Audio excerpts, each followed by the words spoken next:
Welcome to my Asshole Podcast. Let's get into it. Today is Thursday's episode. We got a good one for you. We got an interesting thread. We're going to be doing chapters 25 and 26 of According to Thorns and Roses. For you YouTube gents, you guys will no longer be looking at my face while we're reading the book. I got a little graphic to go up on the screen so that way you guys aren't just staring at me, staring at me while we're reading the book. So that's going to be pretty nice. Made a little changes because yeah. Okay, without further ado, let's get into our thread for today. Thread is, what's something you find attractive that isn't the normal? All right, so let's see what you guys are finding out attractive that isn't the norm. My girlfriend told me that she finds the back ligament of my feet extremely hot, and I don't know what to do with that information. So, your Achilles tendon, she's like, ooh, that's sexy? Huh. I mean, what would be sexy about it? Does she suck on it? I bet you she does. You know what I mean? Hey, to each his own, I guess, hey. My wife is so cute in the morning. She looks so disheveled and ragamuffy, which is a far cry from her normal look of being fully buttoned up. I love it so much. Hey, yo, look, when a girl looks gorgeous, yes, okay, when a girl looks cute and she looks kind of hot, when she's just in her pajamas or just in lounging around clothes, bruh. That's how you know you got you just a good one. That's how you know your man love you for you, bruh. You know what I mean? I'm just saying. Because there's a lot of times where I see a girl and I'm just like, yo, damn, she is cute as hell. And, she's just wearing a baggy t-shirt and, some pajama pants or something like that. But you're just like, ay, chihuahua. I'm just saying. It's just one of those things where it's when a girl is just looking spicy and she's just wearing ordinary ass clothes, I'm telling you, man, that shit is legendary. That shit is absolutely legendary. I love that shit. I'd be like, goddamn, bro, just all right. Women in full suits of armor. I will not elaborate. What? I feel like that is a fetish of some sort. I feel like there's just a group of dudes that are just creating pictures of girls with armor on. I mean, don't get me wrong. I don't think it's not that. I don't think it's not hot, but I mean, because I'm sure there are ways you could make it. I guarantee you it's bikini armor or something like that. Come on, man. You know what I mean? I don't know. He did say full suits, though. He did say full suit. So I don't know. All right. Women who read before sleep. For some reason, I find it comforting watching someone reading while I'm half asleep. Huh. Okay. I mean, hey, to each his own. You know what I mean? That's what you're into. That's what you're into. You know? All right. I'm a 7 on a good day and a 5 on others. My wife thinks I'm a 10 because I can make her laugh on her worst days, and I've got mad skills in the kitchen. She gives me looking at a Greek god.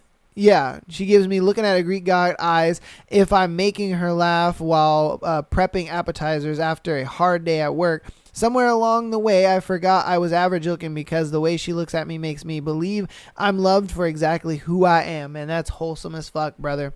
That is wholesome as fuck. I always say, guys, you need to learn how to cook. Because if I'm being honest with you, man, you can get some mad bitches learning how to cook, man. I'm telling you. And if I'm being honest with you, man, girls ain't all that good at cooking anyway because all they know how to make is chicken Alfredo or pasta or some Mexican dish nobody cares to understand how to pronounce.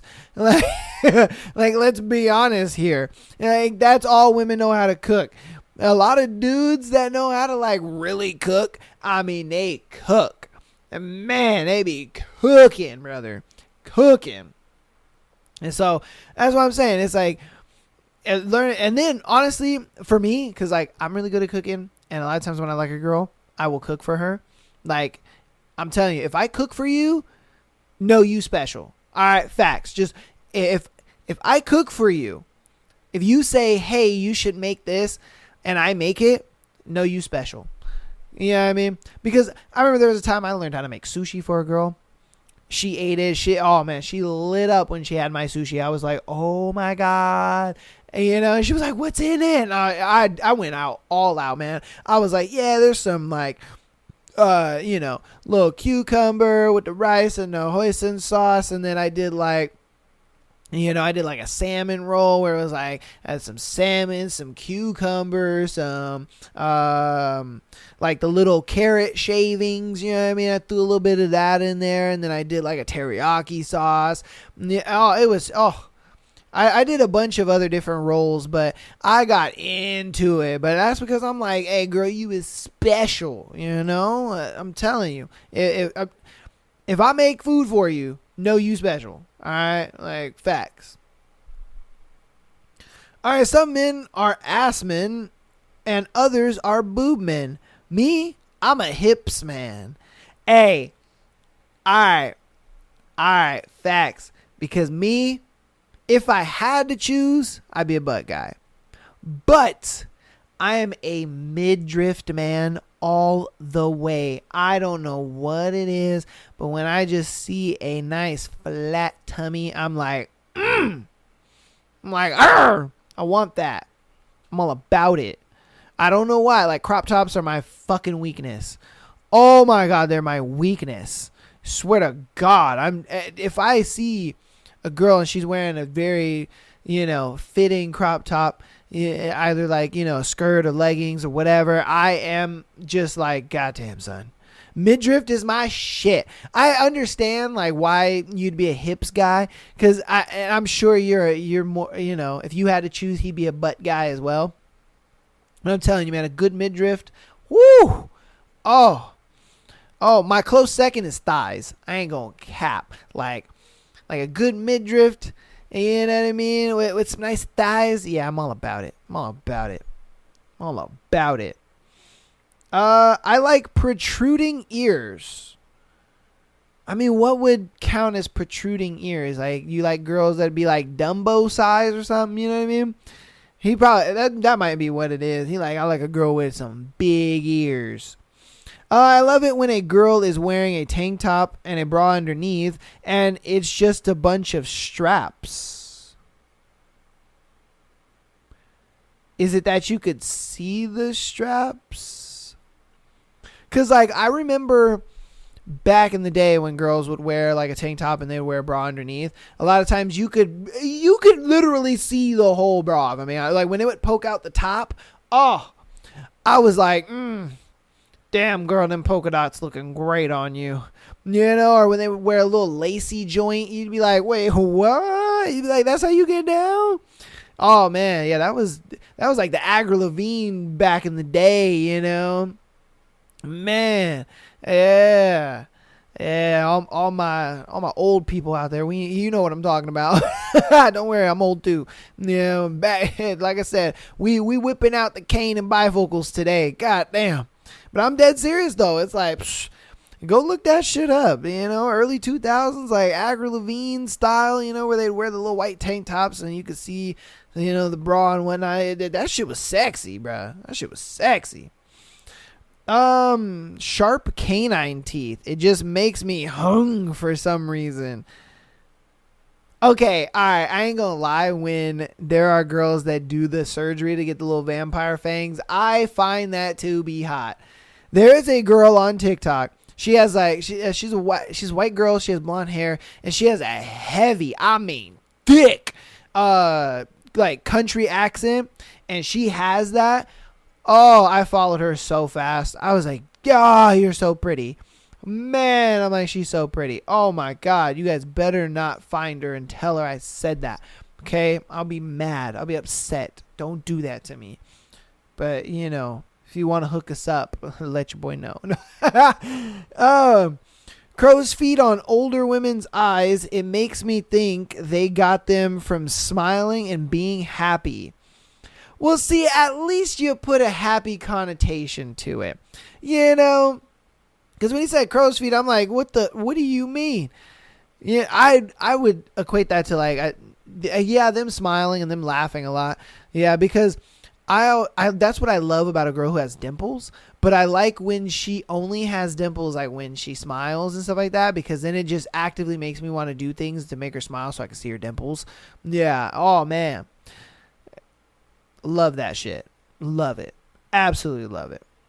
My man says stretch marks, like starting on the side at the lower butt cheek, going to the upper thigh, especially if you're naturally tan, because the stretch marks are a lot lighter than the skin. I should call her. Oh, hey, some dudes like stretch marks. Some dudes are like, man, that's what I'm talking about. Some dudes even like cellulite. Some dudes are like, yo, that's what I'm talking about. That's a woman right there. I ain't gonna cap. I like tan lines. Woo, man. Tan lines be having me feral. I be sitting there like, yeah. I be like, I need that. I'm man. Tan lines are crazy. And a lot of girls are like, oh, that's so ugly. Oh, And I'm like, shut up. Shut up. I love that. I love that shit. Very strong opinions about microeconomies of the developing world. Okay. Sure. I mean, I don't know. Moving on.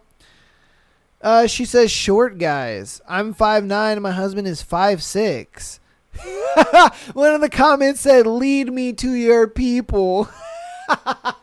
Facts. Because I'm only 5'7". I so will date a tall girl. I don't care. I will climb that mountain. You know what I mean? I climb that mountain and be like, come here, girl, give me a kiss. Like, hey, man, I ain't discriminatory towards this shit. Where my tall women's at? Where you at? Let me see. Just the way a girl looks when she wakes up in the morning. You know, yes. Weirdly, yes. Yes. When you've lived with a girl for a while and, you know, you just find your girl just adorable. You're just like, anything that she does, she's just adorable and stuff like that. I just can't stand how cute it is, like, when a girl first wakes up and, you know, she's just like, you know, she's trying to figure out where she's at. It's just the cutest look on their face. I don't know why. I don't know what it is. They just look so cute, though. Like, they're just waking up and they're just like, and they haven't opened their eyes yet, but their head's moving around. You know, they're like a little tiny kitten and the eyes haven't opened up yet and they're just looking around. And I just think that's cute. I ain't gonna lie to you. My man's is right on that one. And I guarantee you there's a lot of guys that are just like, yeah, that's true. My girl be doing that. I like that. That shit's cute. And the girls are probably just like, what the fuck is wrong with these guys? Why is that attractive? Hey, I don't know why. It's cute. It just is. I find it attractive when girls have big front teeth and have basically a cute rabbit face. I ain't gonna lie to you. Back in the day, I used to find that cute. Back in the day, bro, I used to find that cute. I used to be like, damn. Oh, I remember back when I was like in elementary school, man. There was this girl. Her name was Mandy. She had buck teeth like a motherfucker, but I was into it. I was like, that is my girlfriend. I am all about her. Man. I remember I told her I liked her and we dated for 2 days. That was cool, man. I was just like, I felt like I was on top of the world. I was like, I'm dating the hottest girl ever. You know, hey, it'd be like that sometimes. You know what I mean? Hey, this is my man. He said, girls' stomachs. He's like, I go crazy over it. Facts, my guy. Facts. That midriff be looking nice. I'd be like, yeah. I want that. Blow raspberries in it. Some scars. Okay. Sure.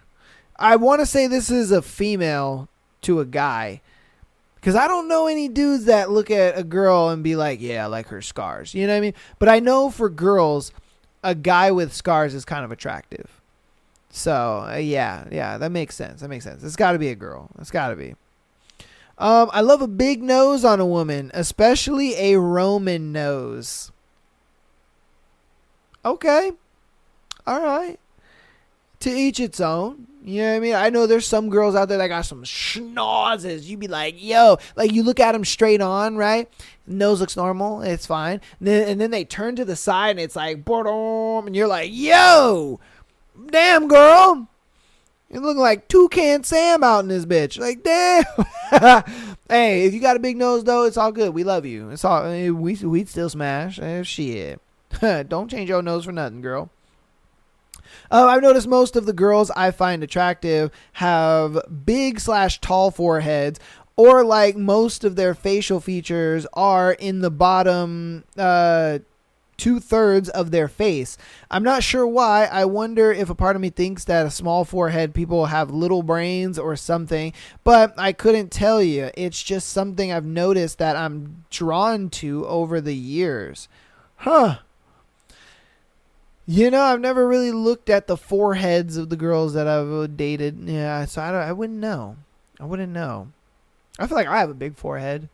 You know, I got like a yeah, look at that. I'm in the definition of forehead. You know what I mean? Like, I'm 4 fingers for all you audio listeners. Yeah, like I got that 4-finger forehead. You know what I mean?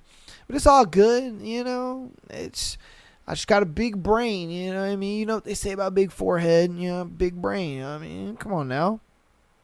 Girls who are able to be nerdy about things and go into a huge amount of detail about their hobbies, whatever they are. Listening to a girl go on passionately about their interests just makes my heart melt and makes me want to get to know them more. Facts. There ain't nothing sexier than a girl who's got hobbies and she actually knows what she's talking about with those hobbies. Oh my, I'm like, baby, teach me something. You know what I mean? Facts. Like, there's a lot of girls that guys meet that they have no substance to them. And they just don't talk about anything. You're like, oh, you know, what do you like to do? I like to hang out with my friends. I like to go to the beach. I go to the mall. I go shopping, blah, blah, blah.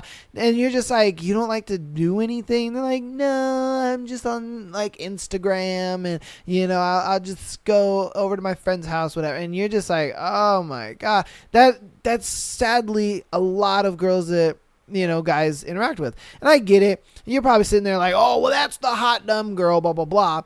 I understand that, 100%. But there are some girls who just, they have hobbies. And they like, won't shut up about the hobbies. And you're just like, oh, my God, yes. That's what I'm talking about. Like, ladies out there, if you got some hobbies, if you're, you know, if you have, like, a dope-ass, what is that game called? Animal Crossing, there it goes. If you got a dope island on Animal Crossing, or, you know, you're like an avid Sims player, or you just love tinkering with Legos, or you have a whole like D&D set or something, or you like Pokemon, I don't know, whatever it is, like, don't be afraid to have hobbies, man. Guys find that shit hot. We do. And it sucks because there are so many girls who kind of like grift, and they'll like they'll like pretend that they're into video games, or they'll pretend like they're into Star Wars, or they'll pretend like they're into Legos and shit like that, you know, to like try to get dudes' attention and stuff like that. I hate that so much because the girls who are actually into that stuff, it takes away from them, you know. And for me, a lot of times, if a girl is into something and she doesn't go heavy into detail into it, I'm like, you're not into that. You're a grifter. That's exactly how I look at that. Because a girl who is actually into these things, oh, she's going to go into mad detail and she won't shut up about it. But if she's just like, oh, I like video games. You know, I like to play Pokemon or something. I don't, you know what I mean? If they're just like naming off shit that they think a guy would like, I'm like, yeah, no, you ain't into that. Because the girls who are actually into that, they're gonna be like, oh my God, I love playing video games. There's this game that I play, blah blah blah. Like, I love playing The Sims. Like, that's my favorite game. They won't even say they like playing video games. They will just actually name the game that they like to play. That's a big thing. If a girl says, oh, I like to play video games, you don't. Nah, you're a grifter. But because the real girls who are actually into games, they will tell you exactly right off the bat what games that they play. They'll be like, oh my God, I'm in The Sims and I made my girl character and I got married to this guy and then our house burned down and I was like, oh my God, and I blamed him and then we got a divorced. And you know what I mean? They'll just go all into it. Like, facts. Have hobbies, please. We love that. Not me, but my friend. She told me basically drooled every time she saw my calves. I have big calves. I grew up fat, so I guess I have that going for me. Okay. I didn't know big calves. I always knew forearms were a thing. Girl liked big, veiny forearms. I know girls like hands. I didn't know they liked calves, though. Because I know girls like thighs. I know that. I've had a lot of female friends that are just like, oh my God, his calves are sexy. And I'm like, yo, really? Like, damn. You know what I mean? Or not calves, I'm sorry, thighs. They're like, oh my God, his because I've never heard the calves though thing. I've never heard that one. I've only heard like thighs, forearms, and hands. And occasionally like biceps and stuff like that. But I think biceps are only really for like the dudes who like really got like big biceps, But other than that, like forearms, like and honestly, a lot of times they don't have to be vain or like big. They just have to be veiny. If your forearms are veiny, they're like, yeah, that's sexy. And, if you got big hands. Because like, if you got big hands, you got big feet. And you got big feet, you got a big shoe. You know what I mean? But I don't know. Hey, calves, I guess so. I actually prefer a more normal look for a girl to a hot date look. I think sweatshirts / sweatpants versus dress. I suppose it feels like they are more comfortable with me in the first, and that's what I want out of a relationship.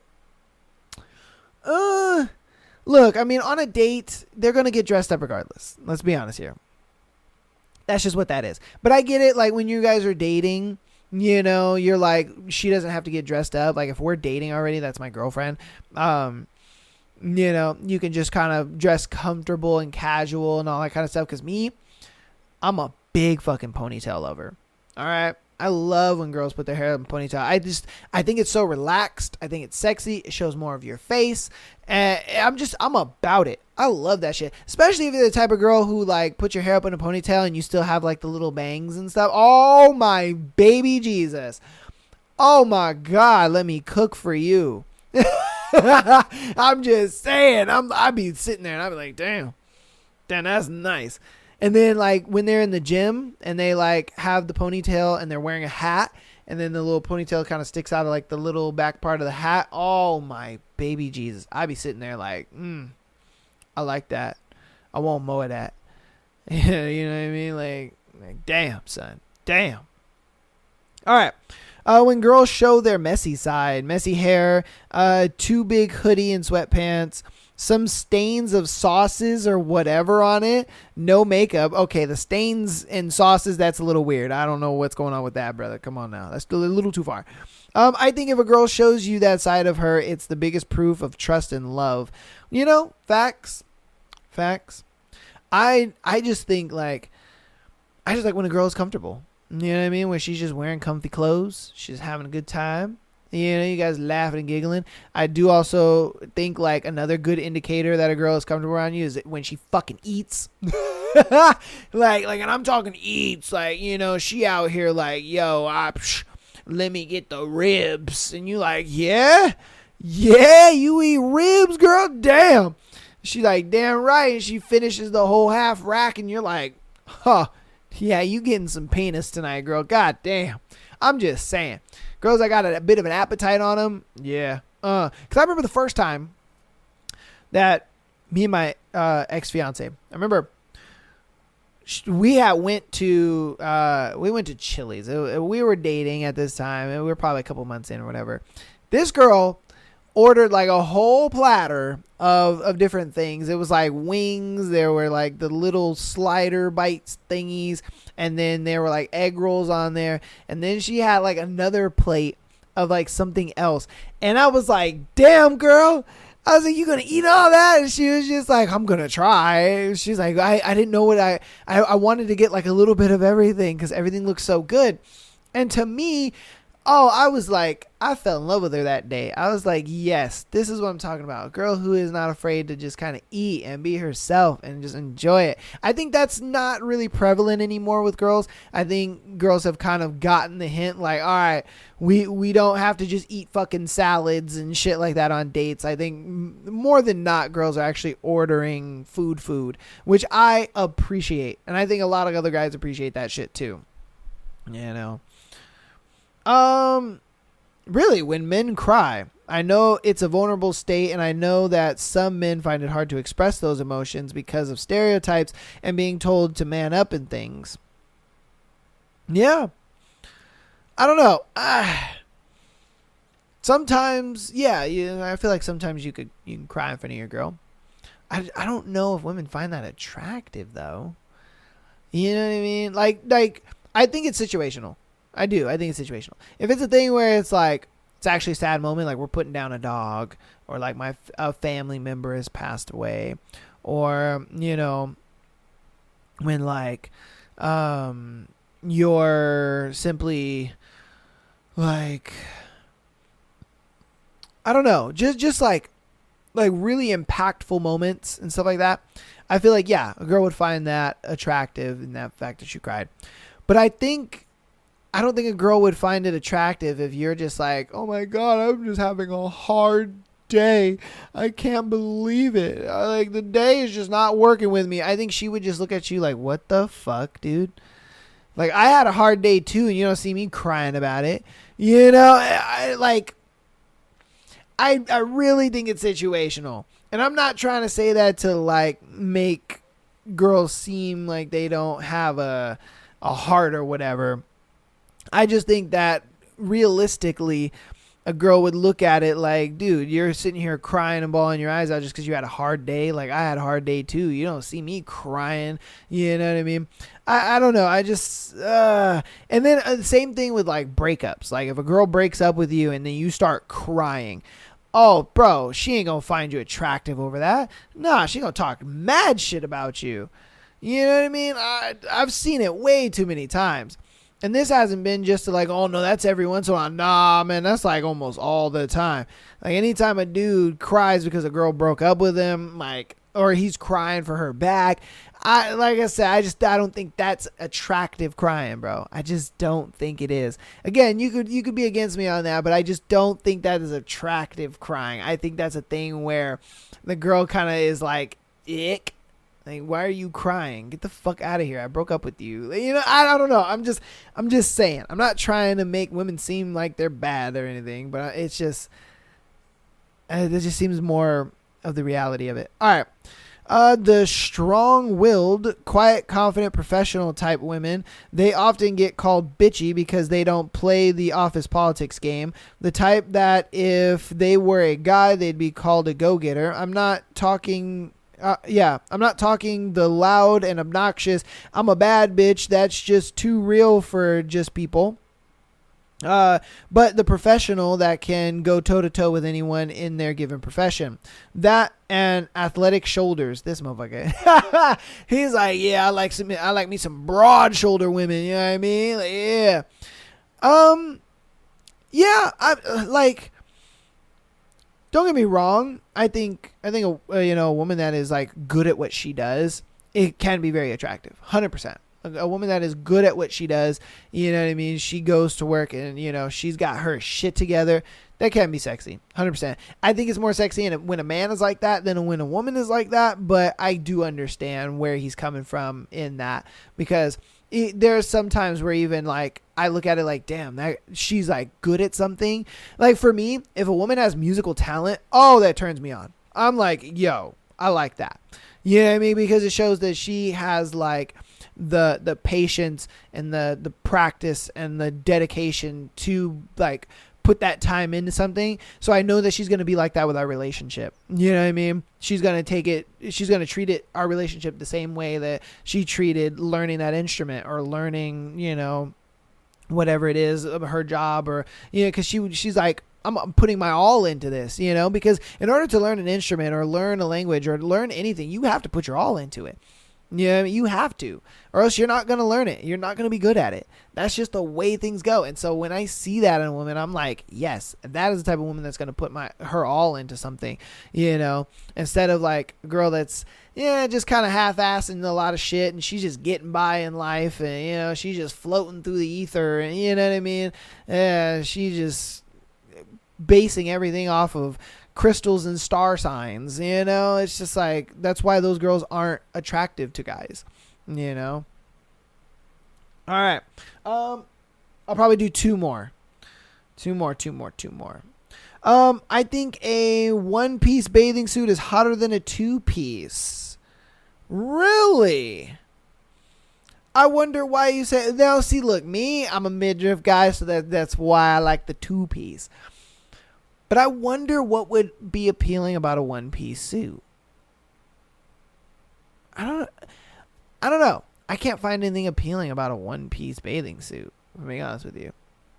Like the bikini is iconic for a reason. You know what I mean? Like, I don't get the whole thong bikinis though. I don't get that.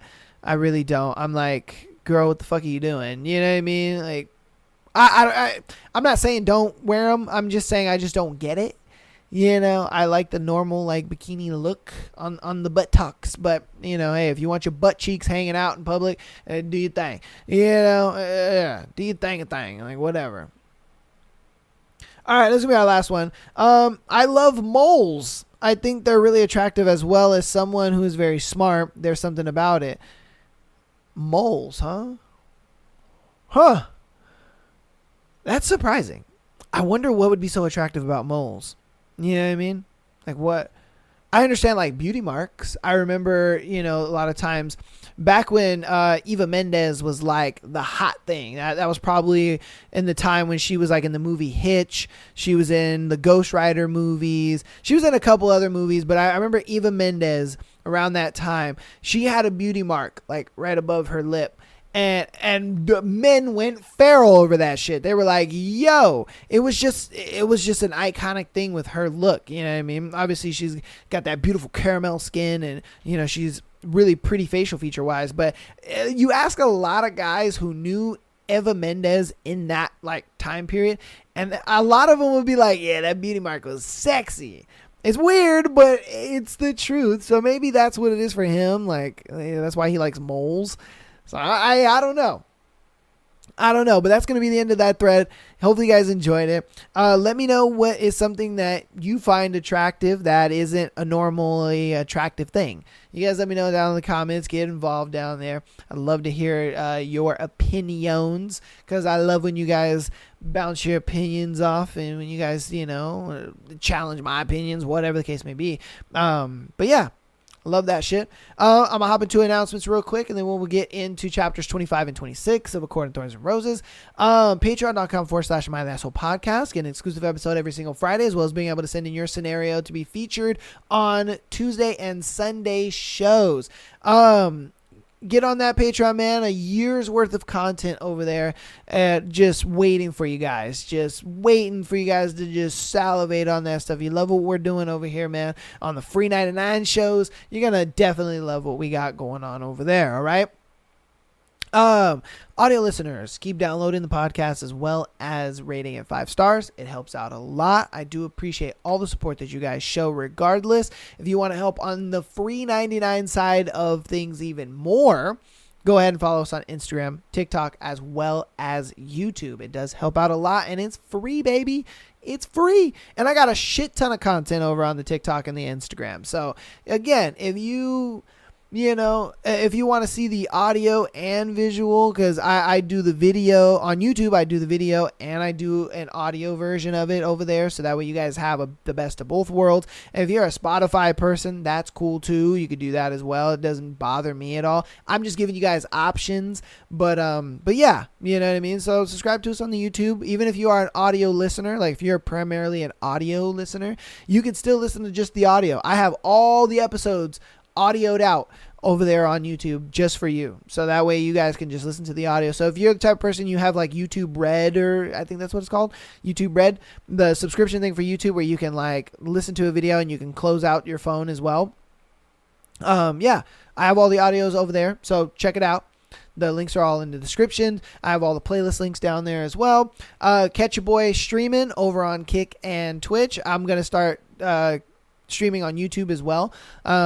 If you want to check out our first stream that we had, I believe on Friday of last week, go ahead and check that out. It was a pretty big success. I'm still working on like how to stream. It was my very first time like streaming video games, and you know, it was cool. It was a vibe. You know, we were chilling, playing some Black Myth Wukong, watching me get my ass whooped. You know, but it was a good game. You know, I did all of chapter 1. I'm probably gonna go back and fight some other of the like side hidden bosses and stuff like that. So we might go back and do that. But yeah, you know, it's a vibe over there. Go over there and check us out, man. I'm gonna try to go live every Friday, Sunday, and Monday at 7 p.m.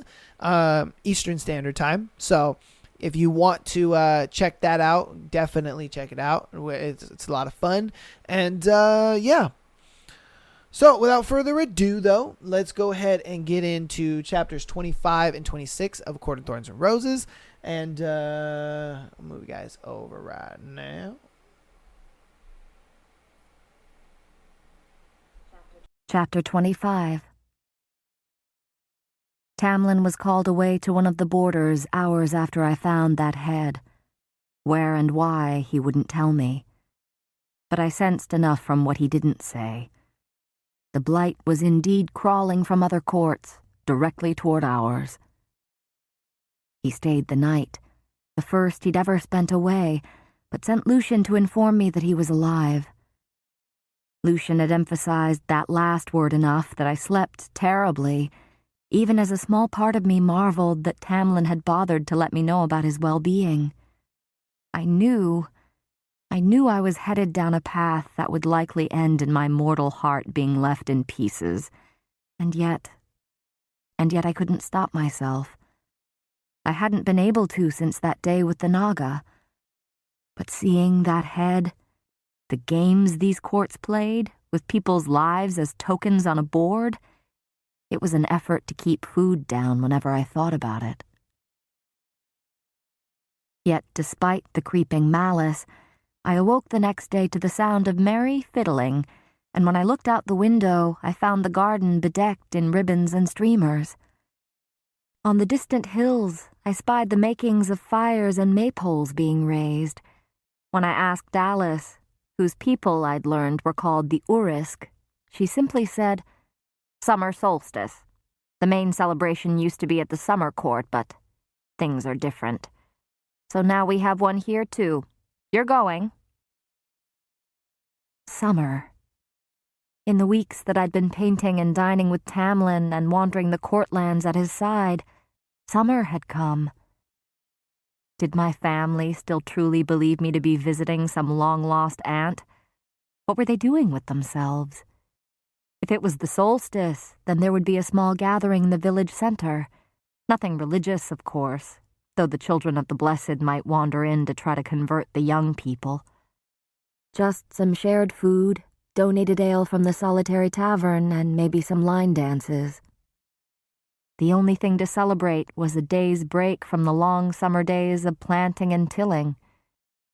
From the decorations around the estate, I could tell this would be something far grander, far more spirited. Tamlin remained gone for most of the day. Worry gnawed at me even as I painted a quick, loose rendering of the streamers and ribbons in the garden. Perhaps it was petty and selfish, given the returning blight, but I also quietly hoped that the solstice didn't require the same rites as Fire Night. I didn't let myself think too much about what I would do if Tamlin had a flock of beautiful fairies lining up for him. It wasn't until late afternoon that I heard Tamlin's deep voice and Lucian's braying laugh echo through the halls all the way up to my painting room. Relief sent my chest caving in, but as I rushed to find them, Alice yanked me upstairs. She stripped off my paint-splattered clothes and insisted I change into a flowing cornflower blue chiffon gown. She left my hair unbound, but wove a garland of pink, white, and blue wildflowers around the crown of my head. I might have felt childish with it on, but in the months I'd been there, my sharp bones and skeletal form had filled out. A woman's body. I ran my hands over the sweeping, soft curves of my waist and hips. I had never thought I would feel anything but muscle and bone. "Cauldron boil me," Lucian whistled as I came down the stairs. "She looks positively fey." I was too busy looking Tamlin over, scanning for any injury, any sign of blood or mark that the blight might have left, to thank Lucian for the compliment.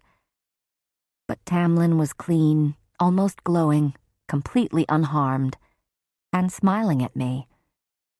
Whatever he'd gone to deal with had left him unscathed.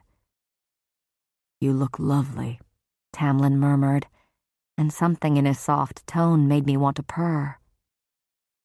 I squared my shoulders, disinclined to let him see how much his words or voice or sheer well-being impacted me. Not yet. "I'm surprised I'm even allowed to participate tonight." "Unfortunately for you and your neck," Lucian countered, "tonight's just a party." "Do you lie awake at night to come up with all your witty replies for the following day?" Lucian winked at me, and Tamlin laughed and offered me his arm. "He's right," the High Lord said. I was aware of every inch where we touched, of the hard muscles beneath his green tunic. He led me into the garden, and Lucian followed. "Solstice celebrates when day and night are equal.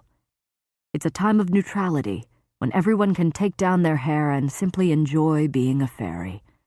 Not high fae or fairy, just us, and nothing else." "So there's singing and dancing and excessive drinking," Lucian chimed in, falling into step beside me. "And dallying," he added with a wicked grin. Indeed, every brush of Tamlin's body against mine made it harder to avoid the urge to lean into him entirely, to smell him and touch him and taste him. Whether he noticed the heat singeing my neck and face, or heard my uneven heartbeat, he revealed nothing, holding my arm tighter as we walked out of the garden and into the fields beyond. The sun was beginning its final descent when we reached the plateau on which the festivities were to be held.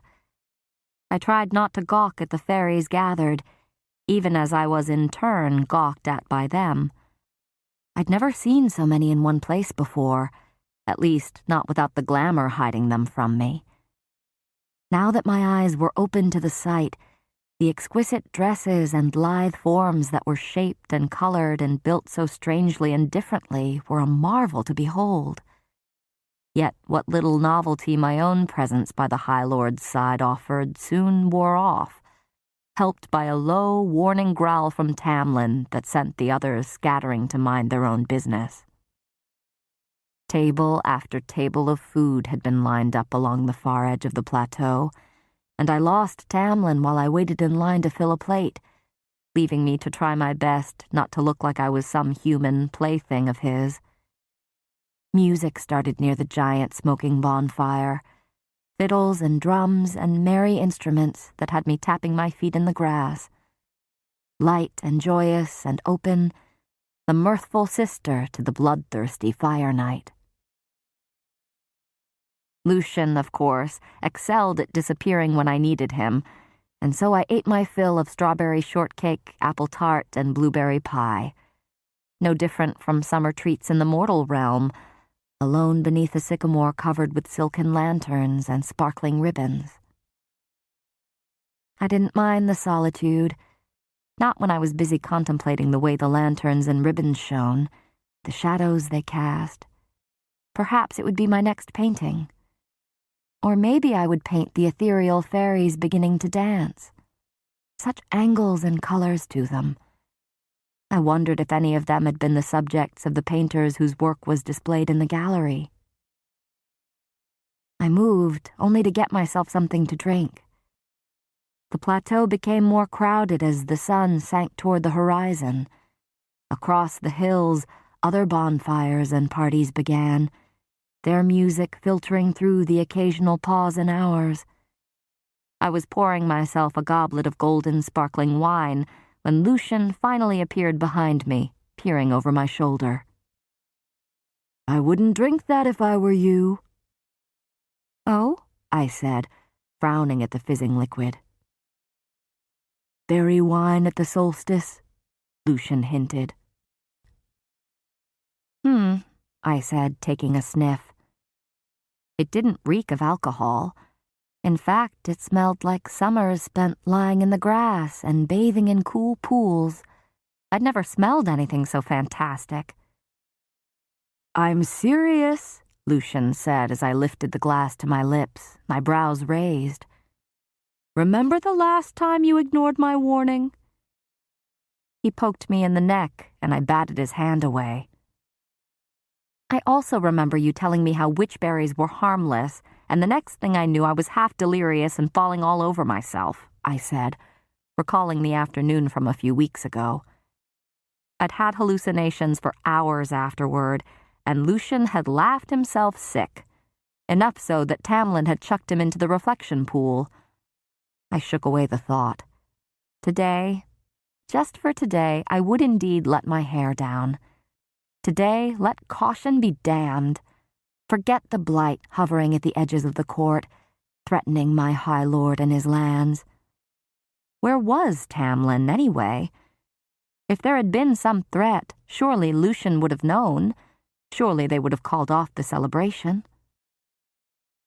"Well, I mean it this time," Lucian said, and I shifted my goblet out of his reach. "Tam would gut me if he caught you drinking that." "Always looking after your best interests," I said, and pointedly chugged the contents of the glass. It was like a million fireworks exploding inside me, filling my veins with starlight. I laughed aloud, and Lucian groaned. "Human fool," he hissed. But his glamour had been ripped away. His auburn hair burned like hot metal, and his russet eye smoldered like a bottomless forge. That was what I would capture next. "I'm going to paint you," I said, and giggled, actually giggled as the words popped out. "Cauldron, boil and fry me," he muttered, and I laughed again. Before he could stop me, I downed another glass of fairy wine. It was the most glorious thing I'd ever tasted. It liberated me from bonds I hadn't known existed. The music became a siren song. The melody was my lodestone, and I was powerless against its lure.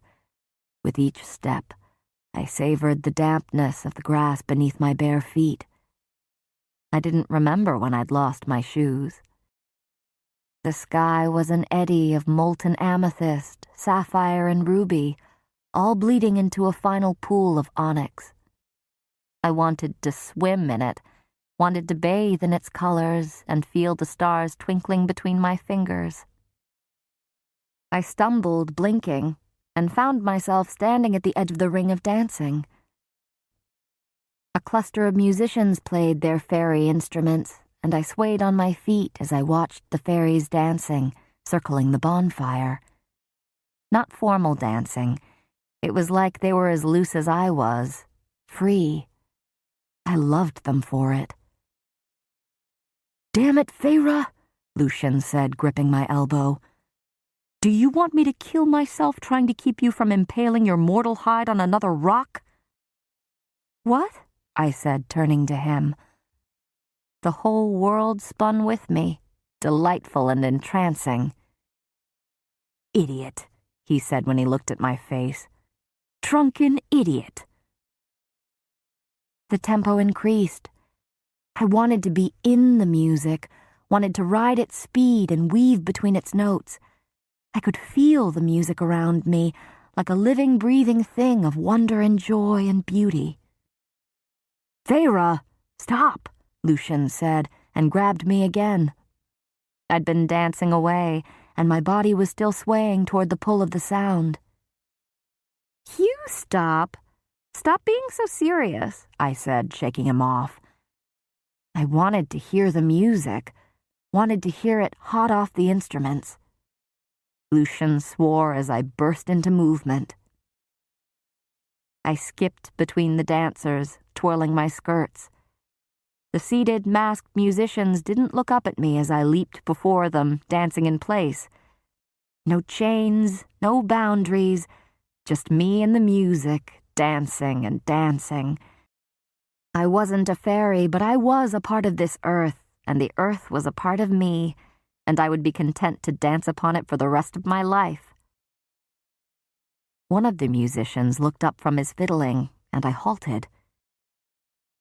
Sweat gleamed on the strong column of his neck as he rested his chin upon the dark wood of the fiddle. He'd rolled up the sleeves of his shirt, revealing the cords of muscle along his forearms. He had once mentioned that he would have liked to be a traveling minstrel if not a warrior or a high lord. Now, hearing him play, I knew he could have made a fortune from it. "I'm sorry, Tam," Lucian panted, appearing from nowhere. "I left her alone for a little at one of the food tables, and when I caught up to her, she was drinking the wine and—" Tamlin didn't pause in his playing. His golden hair damp with sweat, he looked marvelously handsome, even though I couldn't see most of his face. He gave me a feral smile as I began to dance in place before him. "I'll look after her," Tamlin murmured above the music, and I glowed, my dancing becoming faster. "Go enjoy yourself." Lucian fled. I shouted over the music, "I don't need a keeper." I wanted to spin and spin and spin. "No, you don't," Tamlin said, never once stumbling over his playing. How his bow did dance upon the strings, his fingers sturdy and strong, no signs of those claws that I had come to stop fearing. "Dance, Feyre," he whispered. So I did. I was loosened, a top whirling around and around, and I didn't know who I danced with or what they looked like, only that I had become the music and the fire and the night, and there was nothing that could slow me down. Through it all, Tamlin and his musicians played such joyous music that I didn't think the world could contain it all. I sashayed over to him, my fairy lord, my protector and warrior, my friend, and danced before him. He grinned at me, and I didn't break my dancing as he rose from his seat and knelt before me in the grass, offering up a solo on his fiddle to me. Music just for me. A gift. He played on, his fingers fast and hard upon the strings of his fiddle. My body slithered like a snake. I tipped my head back to the heavens and let Tamlin's music fill all of me. There was a pressure at my waist, and I was swept away in someone's arms as they whisked me back into the ring of dancing. I laughed so hard I thought I'd combust, and when I opened my eyes, I found Tamlin there, spinning me round and round. Everything became a blur of color and sound, and he was the only object in it, tethering me to sanity, to my body, which glowed and burned in every place he touched. I was filled with sunshine. It was like I'd never experienced summer before, like I'd never known who was waiting to emerge from that forest of ice and snow. I didn't want it to end. I never wanted to leave this hilltop. The music came to a close, and gasping for breath, I glanced at the moon. It was near setting. Sweat slid down every part of my body. Tamlin, panting as well, took my hand. "Time goes faster when you're drunk on fairy wine." "I'm not drunk," I said, snorting. He only chuckled and led me from the dancing. I dug my heels into the ground as we neared the edge of the firelight. "They're starting again," I said, pointing to the dancers gathering before the refreshed musicians. He leaned close, his breath caressing the shell of my ear as he whispered, "I want to show you something better." I stopped objecting. He led me off the hill, navigating his way by moonlight. Whatever path he chose, he did so out of consideration for my bare feet, for only soft grass cushioned my steps. Soon, even the music faded away, replaced by the sighing of trees in the night breeze. "Here," Tamlin said, pausing at the edge of a vast meadow. His hand lingered on my shoulder as we looked out. The high grasses moved like water as the last of the moonlight danced upon them. "What is it?" I breathed, but he put a finger to his lips and beckoned me to look. For a few minutes, there was nothing. Then, from the opposite side of the meadow, dozens of shimmering shapes floated out across the grass, little more than mirages of moonlight. That was when the singing began. It was a collective voice, but in it existed both male and female, two sides of the same coin, singing to each other in a call and response. I raised a hand to my throat as their music rose and they danced. Ghostly and ethereal, they waltzed across the field, no more than slender slants of moonlight. "What are they?" "Will-o'-the-wisps, spirits of air and light," he said softly. "Come to celebrate the solstice." "They're beautiful." His lips grazed my neck as he murmured against my skin, "Dance with me, Feyre." "Really?" I turned and found my face mere inches from his. He cracked a lazy smile. "Really?" As though I were nothing but air myself, he pulled me into a sweeping dance. I barely remembered any of the steps I'd learned in childhood, but he compensated for it with his feral grace, never faltering, always sensing any stumble before I made it as we danced across the spirit-riddled field. I was as unburdened as a piece of dandelion fluff, and he was the wind that stirred me about the world. He smiled at me, and I found myself smiling back. I didn't need to pretend, didn't need to be anything but what I was right then, being twirled about the meadow, the will-o'-the-wisps dancing around us like dozens of moons. Our dancing slowed, and we stood there, holding each other as we swayed to the songs of the spirits. He rested his chin upon my head and stroked my hair, his fingers grazing the bare skin of my neck. "Feyre," he whispered onto my head. He made my name sound beautiful. "Feyre," he whispered again, not in question, but simply as if he enjoyed saying it. As quickly as they'd appeared, the spirits vanished, taking their music with them. I blinked. The stars were fading, and the sky had turned grayish-purple. Tamlin's face was inches from my own. "It's almost dawn." I nodded, mesmerized by the sight of him, the smell and feel of him holding me. I reached up to touch his mask. It was so cold, despite how flushed his skin was just beyond it. My hand shook, and my breathing became shallow as I grazed the skin of his jaw. It was smooth and hot. He wet his lips, his breathing as uneven as my own. His fingers contracted against the plane of my lower back, and I let him tug me closer to him, until our bodies were touching, and the warmth of him seeped into me. I had to tilt my head back to see his face. His mouth was caught somewhere between a smile and a wince. "What?" I asked, and put a hand on his chest, preparing to shove myself back. But his other hand slipped under my hair, resting at the base of my neck. "I'm thinking I might kiss you," he said quietly, intently. "Then do it." I blushed at my own boldness. But Tamlin only gave that breathy laugh and leaned in.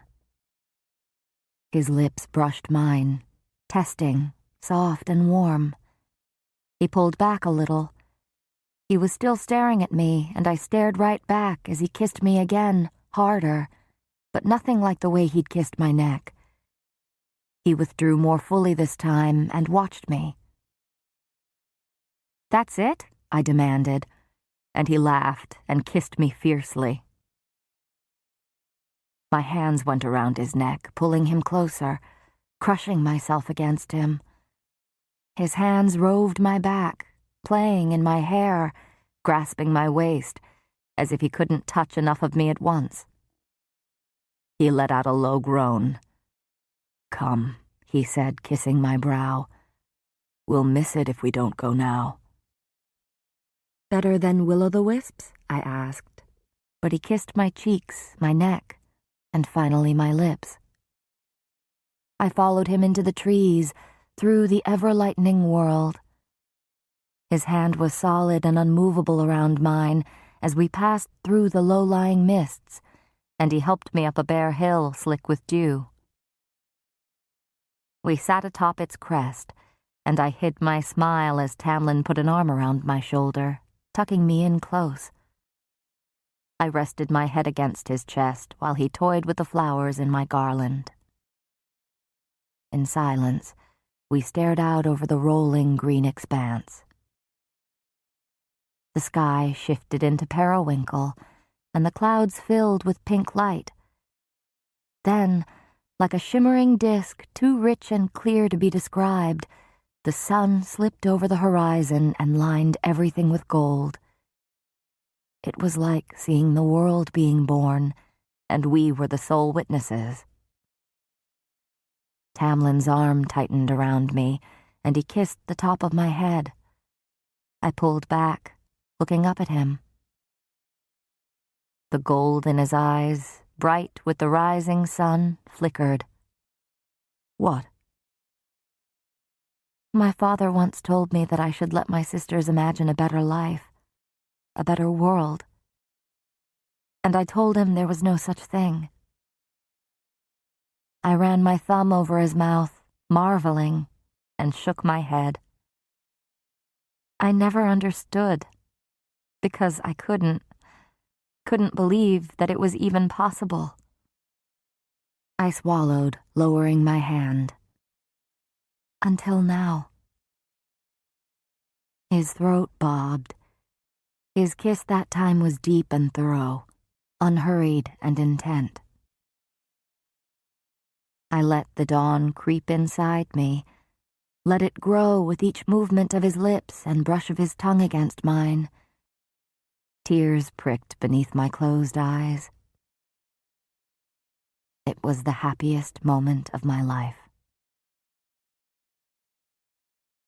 Chapter 26. The next day, Lucian joined us for lunch, which was breakfast for all of us. Ever since I'd complained about the unnecessary size of the table, we'd taken to dining at a much reduced version. Lucian kept rubbing at his temples as he ate, unusually silent, and I hid my smile as I asked him, "And where were you last night?" Lucian's metal eye narrowed on me. "I'll have you know that while you two were dancing with the spirits, I was stuck on border patrol." Tamlin gave a pointed cough, and Lucian added, "With some company?" He gave me a sly grin. "Rumor has it you two didn't come back until after dawn." I glanced at Tamlin, biting my lip.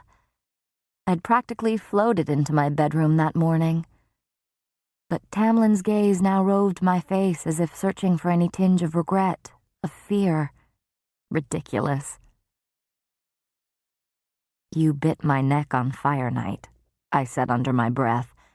"If I can face you after that, a few kisses are nothing." He braced his forearms on the table as he leaned closer to me. Nothing? His eyes flicked to my lips. Lucian shifted in his seat, muttering to the cauldron to spare him, but I ignored him. Nothing, I repeated a bit distantly, watching Tamlin's mouth move, so keenly aware of every movement he made, resenting the table between us. I could almost feel the warmth of his breath. "Are you sure?" he murmured, intense and hungry enough that I was glad I was sitting. He could have had me right there on top of that table. I wanted his broad hands running over my bare skin, wanted his teeth scraping against my neck, wanted his mouth all over me. "I'm trying to eat," Lucian said, and I blinked, the air whooshing out of me. "But now that I have your attention, Tamlin," he snapped, though the High Lord was looking at me again, devouring me with his eyes. I could hardly sit still, could hardly stand the clothes scratching my too hot skin. With some effort, Tamlin glanced back at his emissary. Lucian shifted in his seat. "Not to be the bearer of truly bad tidings, but my contact at the Winter Court managed to get a letter to me." Lucian took a steadying breath, and I wondered if being emissary also meant being spy master, and wondered why he was bothering to say this in my presence at all. The smile instantly faded from Tamlin's face.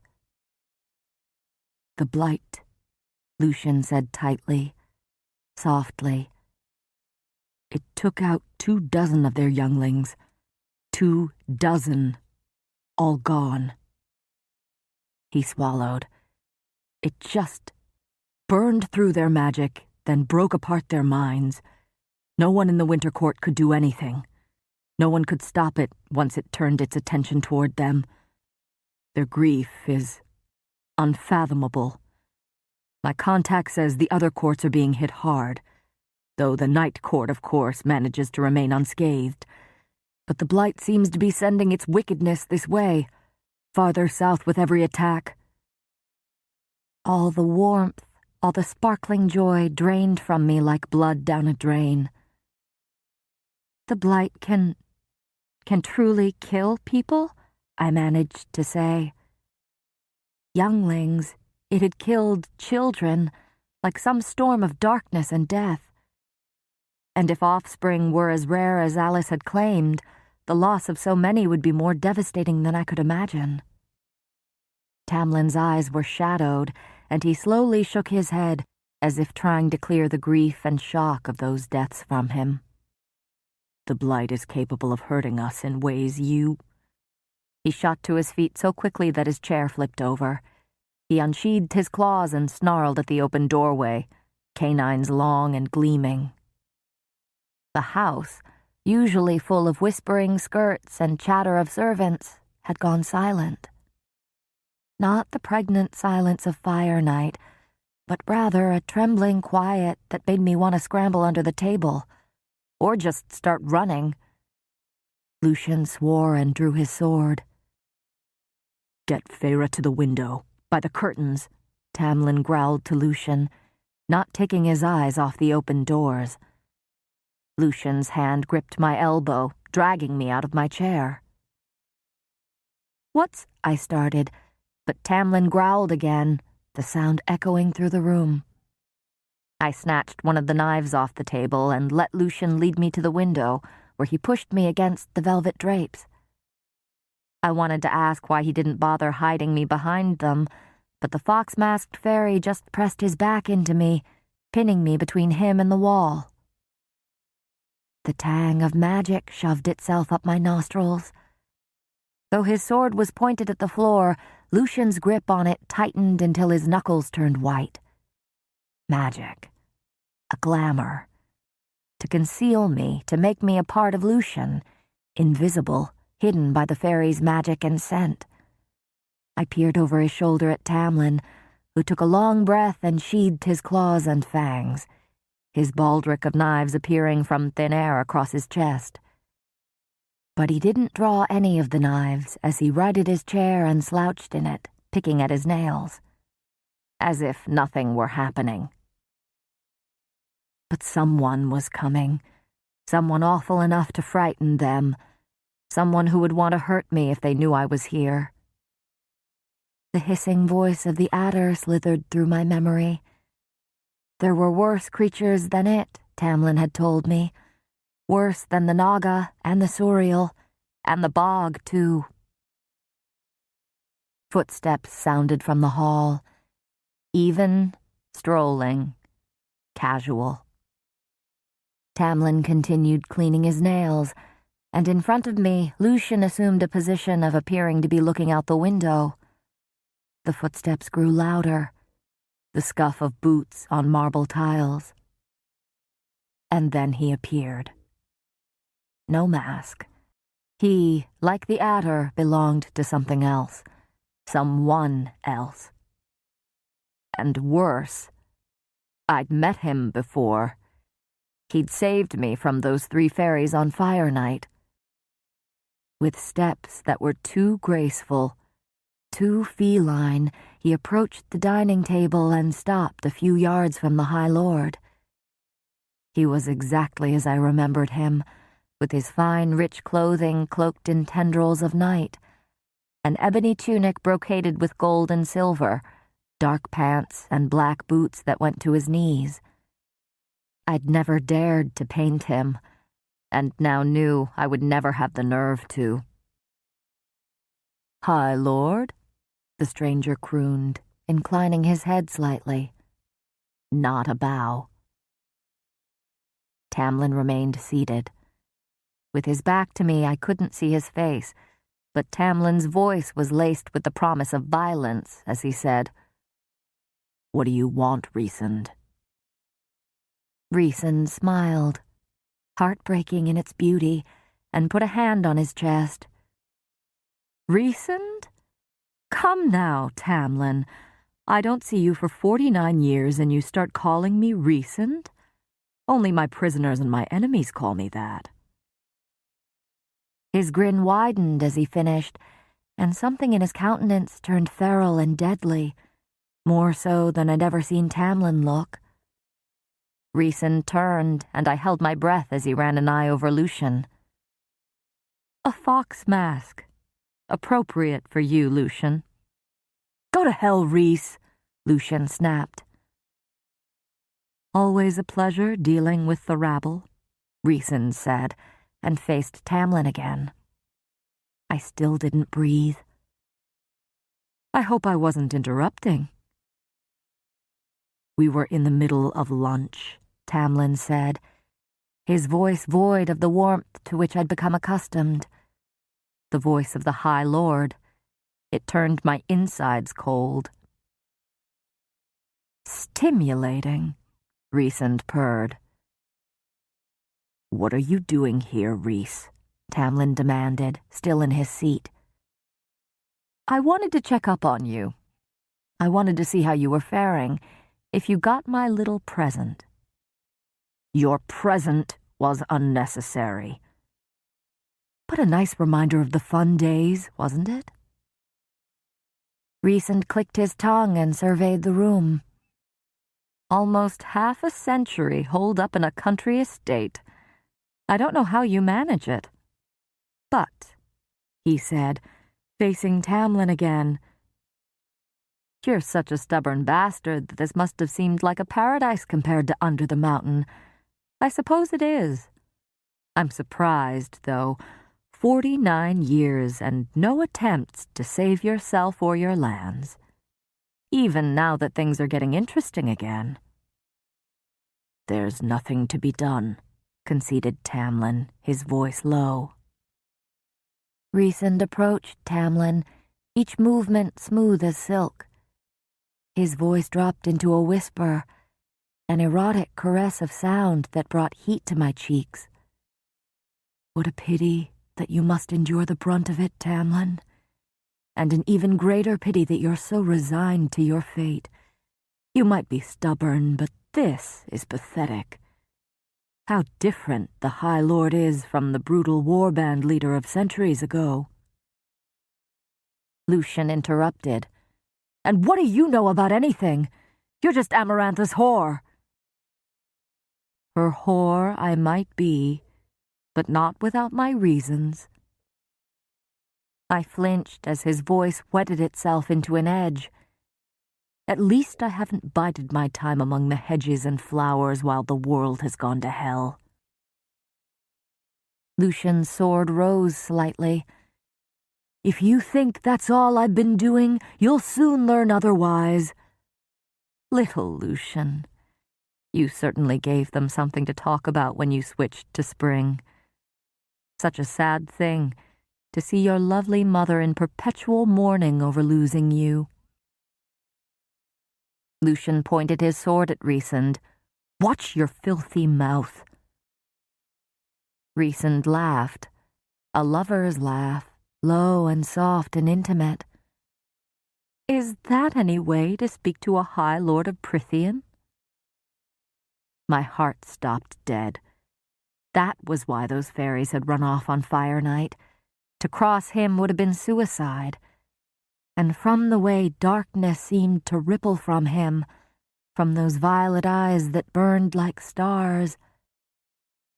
Come now, Tamlin, Rhysand said. Shouldn't you reprimand your lackey for speaking to me like that? I don't enforce rank in my court, Tamlin said. Still? Rhysand crossed his arms. But it's so entertaining when they grovel. I suppose your father never bothered to show you. This isn't the Night Court, Lucian hissed, and you have no power here, so clear out. Amarantha's bed is growing cold. I tried not to breathe too loudly. Rhysand, he'd been the one to send that head, as a gift. I flinched. Was the Night Court where this woman, this Amarantha, was located too? Rhysand snickered, but then he was upon Lucian, too fast for me to follow with my human eyes, growling in his face. Lucian pressed me into the wall with his back, hard enough that I stifled a cry as I was squished against the wood. I was slaughtering on the battlefield before you were even born, Rhysand snarled. Then as quickly as he had come, he withdrew, casual and careless. No, I would never dare to paint that dark, immortal grace, not in 100 years. Besides, he said, stuffing his hands into his pockets, who do you think taught your beloved Tamlin the finer aspects of swords and females? You can't truly believe he learned everything in his father's little war camps. Tamlin rubbed his temples. Save it for another time, Rhys. You'll see me soon enough. Rhysand meandered toward the door. She's already preparing for you. Given your current state, I think I can safely report that you've already been broken and will reconsider her offer. Lucian's breath hitched as Rhysand passed the table. The High Lord of the Night Court ran a finger along the back of my chair, a casual gesture. I'm looking forward to seeing your face when you... Rhysand studied the table. Lucian went stick straight, pressing me harder against the wall. The table was still set for 3, my half-eaten plate of food sitting right before him. Where's your guest? Rhysand asked, lifting my goblet and sniffing it before setting it down again. I sent them off when I sensed your arrival, Tamlin lied coolly. Rhysand now faced the High Lord, and his perfect face was void of emotion before his brows rose. A flicker of excitement, perhaps even disbelief, flashed across his features, but he whipped his head to Lucian. Magic seared my nostrils, and I stared at Rhysand in undiluted terror as his face contorted with rage. You dare glamour me? He growled, his violet eyes burning as they bore into my own. Lucian just pressed me harder into the wall. Tamlin's chair groaned as it was shoved back. He rose, claws at the ready, deadlier than any of the knives strapped to him. Rhysand's face became a mask of calm fury as he stared and stared at me. "I remember you," he purred.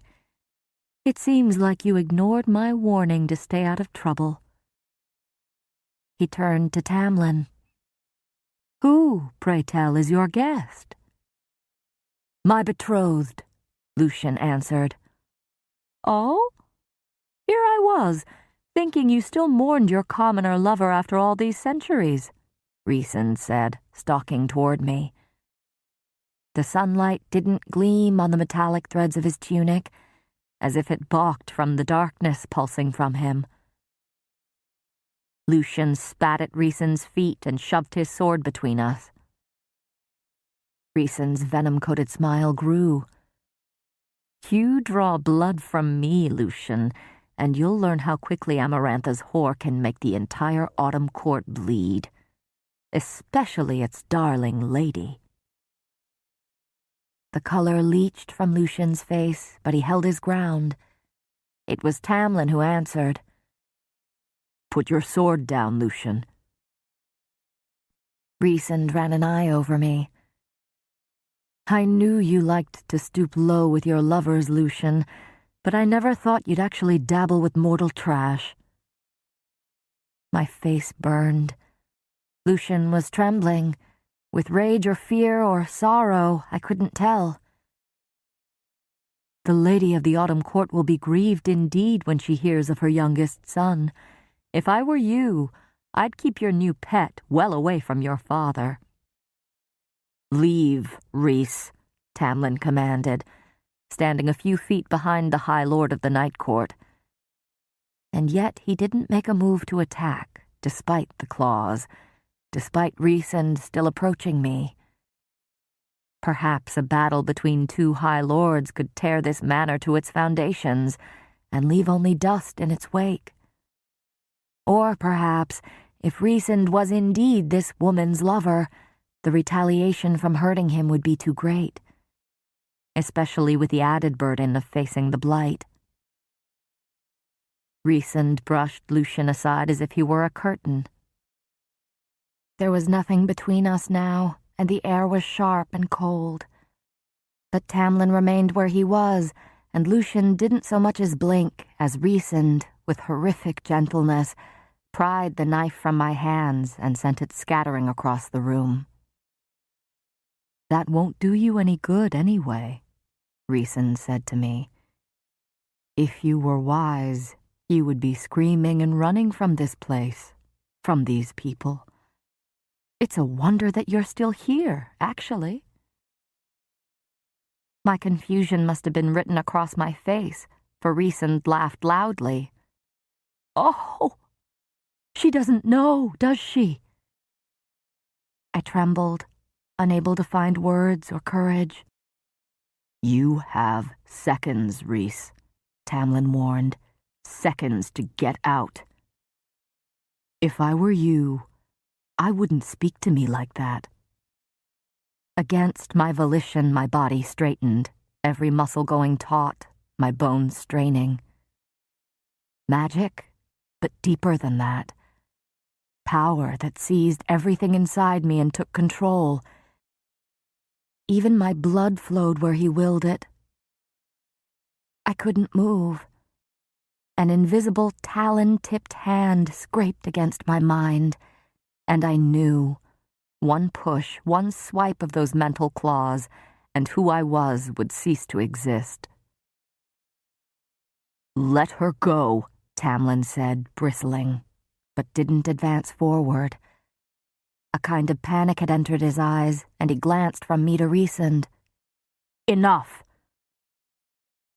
I'd forgotten that human minds are as easy to shatter as eggshells, Rhysand said, and ran a finger across the base of my throat. I shuddered, my eyes burning. "Look at how delightful she is! Look how she's trying not to cry out in terror! It would be quick, I promise." Had I retained any semblance of control over my body, I might have vomited. "She has the most delicious thoughts about you, Tamlin," he said. "She's wondered about the feeling of your fingers on her thighs. Between them, too." He chuckled. Even as he said my most private thoughts, even as I burned with outrage and shame, I trembled at the grip still on my mind. Rhys turned to the High Lord. "I'm curious. Why did she wonder if it would feel good to have you bite her breast the way you bit her neck?"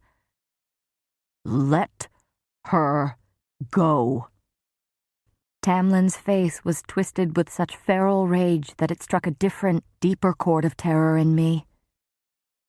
"If it's any consolation," Rhys confided to him, "she would have been the one for you. And you might have gotten away with it. A bit late, though. She's more stubborn than you are." Those invisible claws lazily caressed my mind again, then vanished. I sank to the floor, curling over my knees as I reeled in everything that I was, as I tried to keep from sobbing, from screaming, from emptying my stomach onto the floor.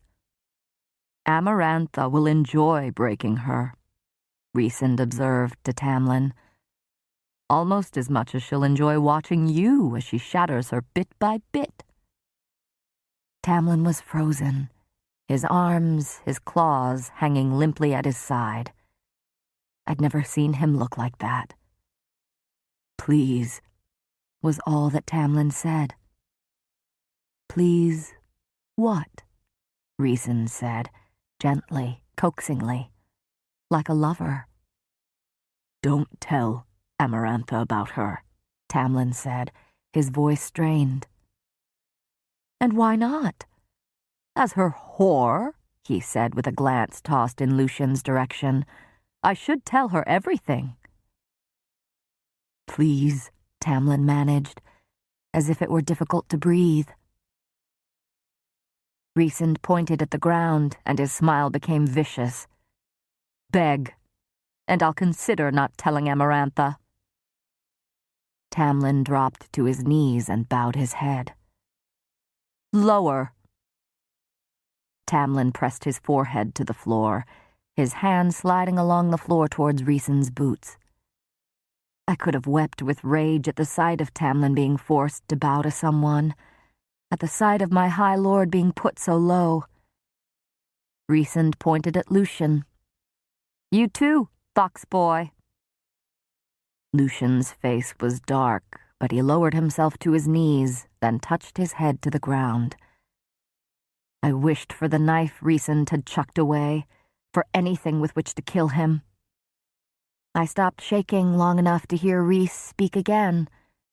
"Are you doing this for your sake, or for hers?" he pondered, then shrugged, as if he weren't forcing a High Lord of Prythian to grovel. "You're far too desperate, Tamlin. It's off-putting. Becoming High Lord made you so boring." "Are you going to tell Amarantha?" Tamlin said, keeping his face on the floor. Rhys smirked. "Perhaps I'll tell her, perhaps I won't." In a flash of motion too fast for me to detect, Tamlin was on his feet, fangs dangerously close to Rhys's face. "None of that," Rhys said, clicking his tongue and lightly shoving Tamlin away with a single hand. "Not with a lady present." His eyes shifted to my face. "What's your name, love?" Giving him my name, and my family name, would only lead to more pain and suffering. He might very well find my family and drag them into Prythian to torment, just to amuse himself. But he could steal my name from my mind if I hesitated for too long. Keeping my mind blank and calm, I blurted the first name that came to mind. A village friend of my sister's whom I'd never spoken to and whose face I couldn't recall. "Claire Better." My voice was nothing more than a gasp. Rhys turned back to Tamlin, unfazed by the High Lord's proximity. "Well, this was entertaining. The most fun I've had in ages, actually. I'm looking forward to seeing you three under the mountain. I'll give Amarantha your regards." Then Rhysand vanished into nothing, as if he'd stepped through a rip in the world, leaving us alone in horrible, trembling silence.